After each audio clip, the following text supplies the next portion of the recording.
Medical Dilemma.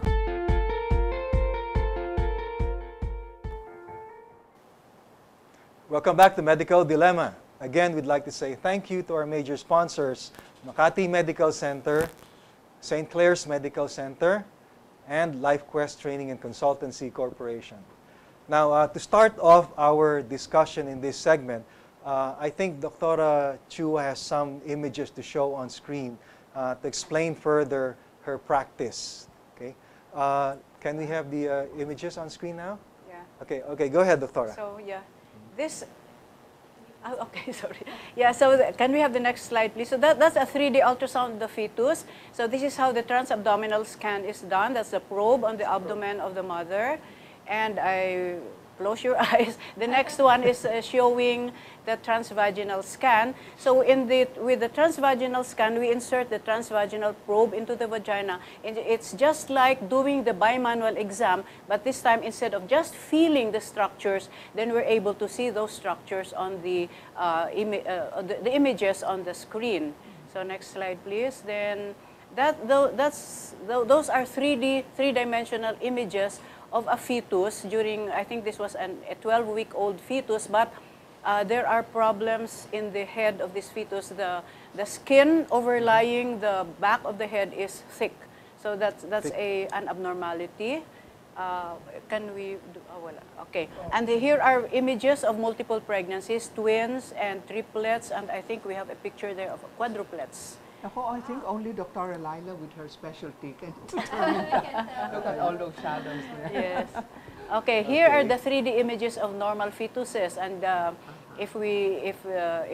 these are just 3D, meaning these are stills, but with videos you could see the one on the upper right seems to be singing. The one here downstairs, those are the fingers. So those are beautiful images of the fetus by 3D ultrasound. Do you give it away? I mean, do you give it to the parents? We do. We give it in the form of a CD.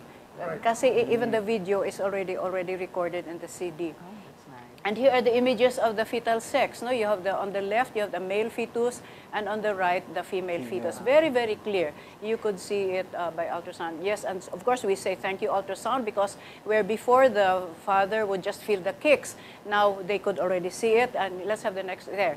Now this is very important, very memorable to me, because this is my very first picture of a 3D fetus, a 3D picture of a fetus, and when the baby came out, it really looked like the image shown on the picture. So I think this is my last picture here. Here are babies with abnormalities. This is a baby with a protruding tongue.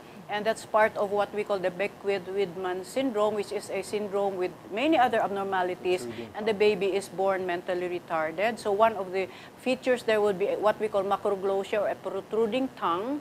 Next slide, please. I think we have a picture there. That's a newborn with the tongue so big, and it's now sticking out of the mouth. The baby could not close its mouth because of that big tongue sticking out. Before anything else, can we ask something? Supposing you see an abnormality like that, Yes. What do you do?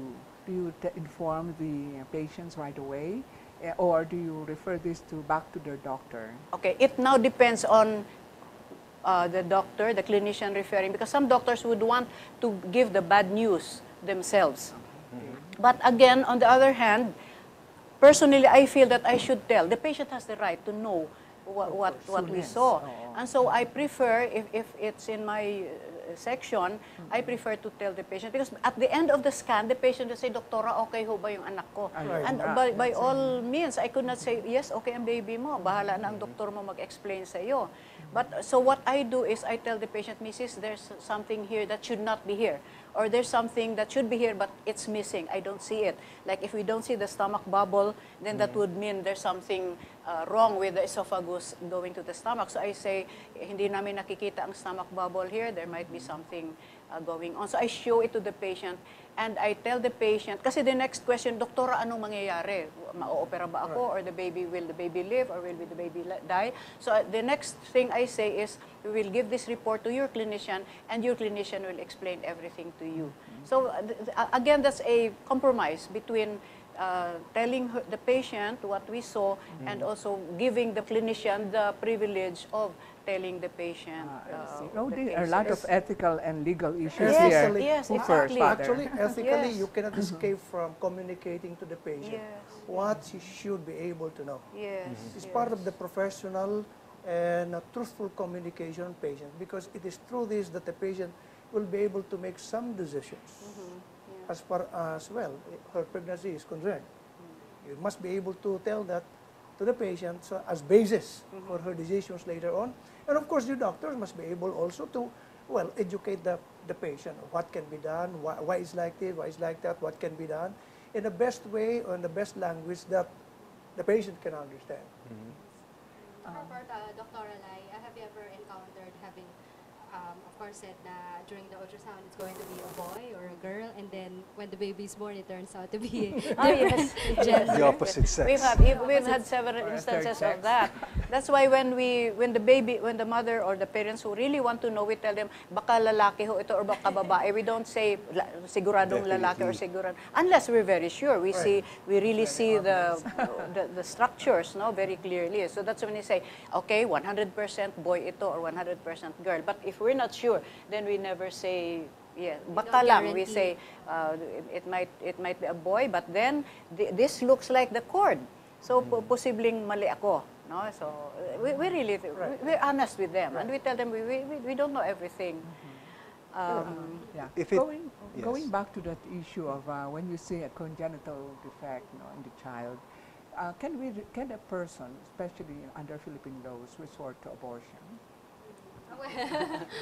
Well, abortion is criminal in the Philippines.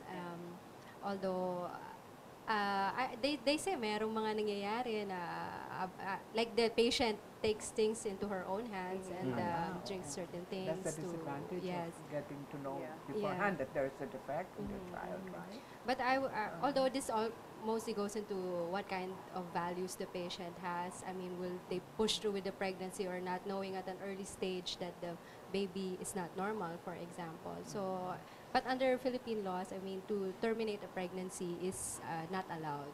Okay.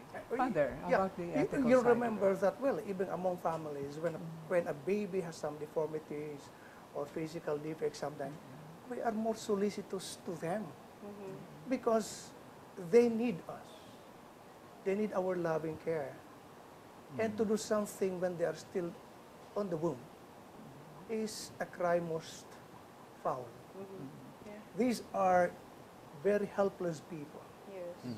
very weak and imperfect, no? All the more we should also give such solicitousness to them. Because just imagine with these deformities and this handicap, and just because of that, you try to, well, expose them to these things, and then you are not giving them any privilege to see even the light of day, just because they have deformities. And all the more we should be very understanding and very compassionate upon these people. No, they had already been disadvantaged. Do not add more to this disadvantage for that matter. And that's precisely where, for example, no, well, there are countries who would like to choose what kind of baby they have, whether male or female. Yes. And that is sad, no? That is sad. And that's the reason why even in some countries who probably, well, because there are some scientists who would like to have male. Yeah. It happens to be female. So, because the fact that there are countries who have only one child policy, they want to Yes. have male. So, they are going to wait for that day until they are able to have male babies. And what about the female? This is prejudicial to the female species. And for that matter, we must be able to love just even male or female. They're all children of God, and we should be able to love them just as well. Yes. Attorney Sara, I'd like to pursue further that legal question. In the Philippines, abortion is not allowed. Okay. What if the mother goes to another country and gets the abortion there and then comes back? Does she still fall under the law? Well, in that case, then we will not have jurisdiction because it has to be, well, our criminal law is crime. territorial.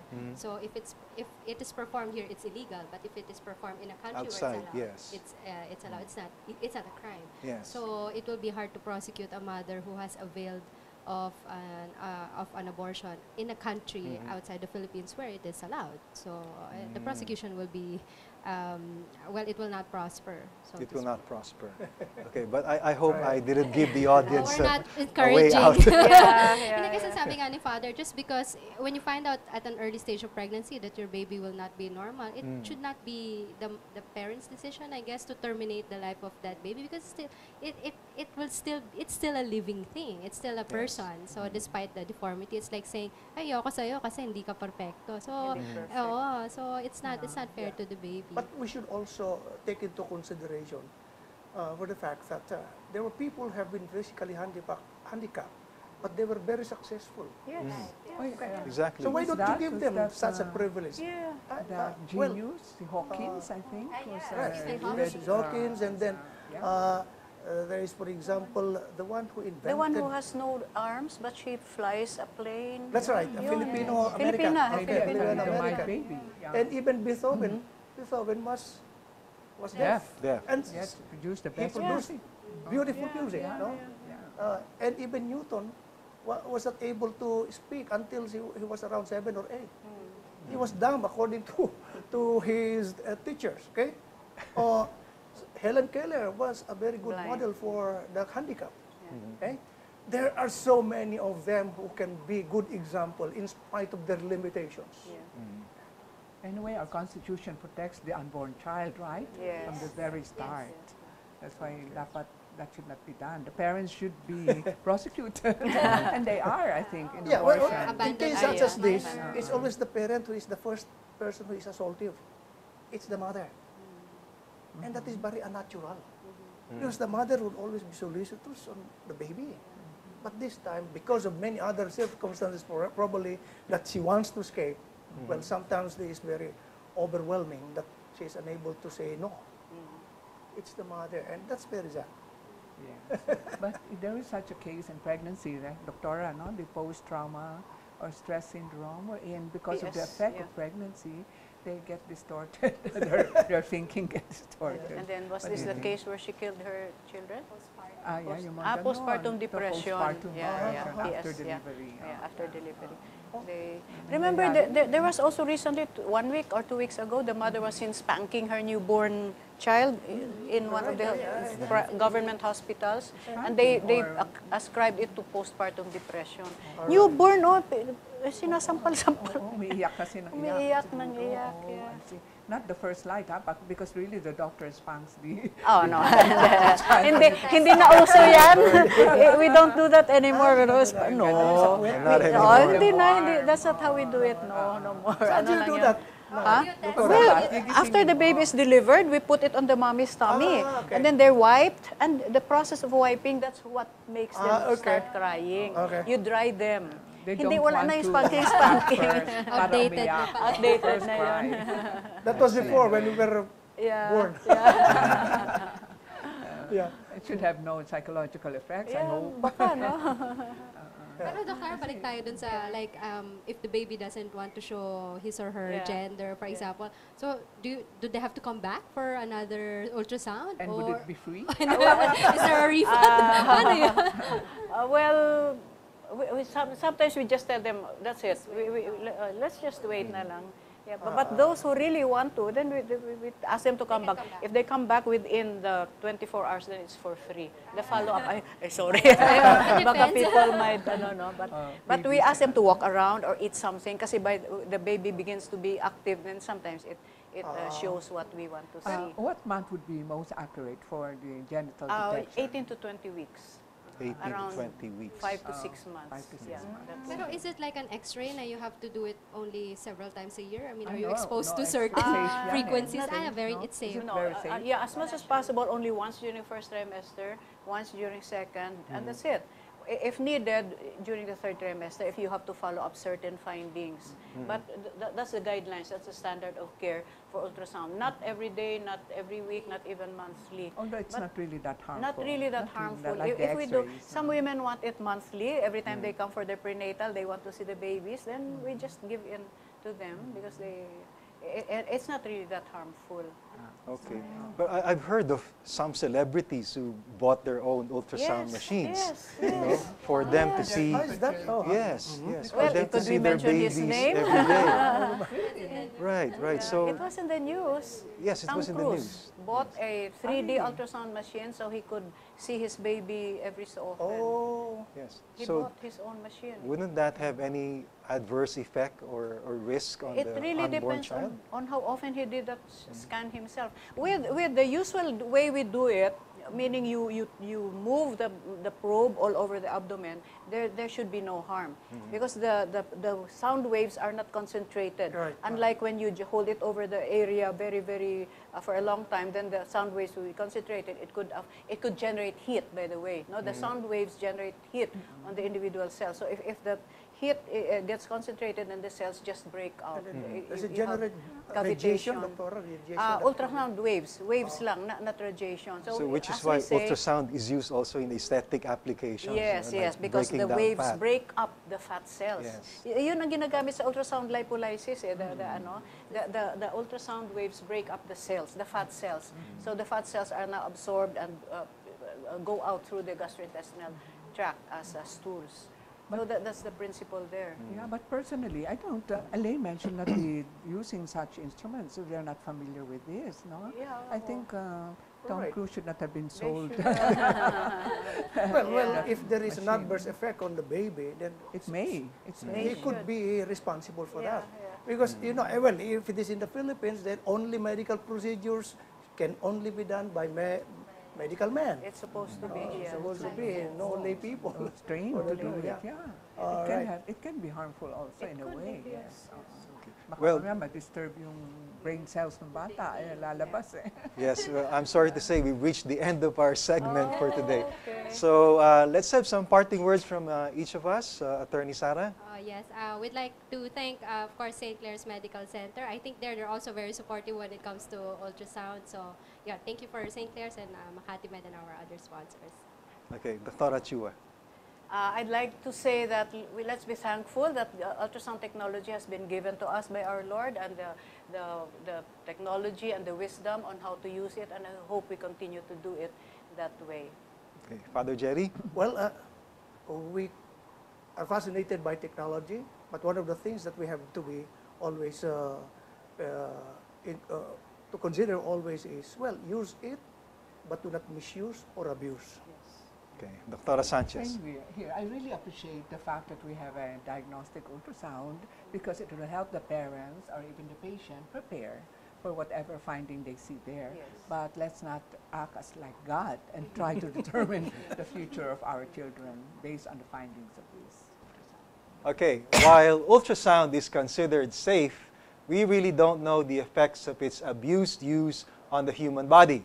It's still best to respect this as the diagnostic tool that it has come to be known whenever we desire to look inward. Thank you for watching Medical Dilemma. Watch us again next Sunday, 6 p.m. here on GNN. Monday from 11 a.m. to 12 noon on this same channel. Help patients and families in crisis be aware and show you care. Have an enlightened week ahead.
Medical Dilemma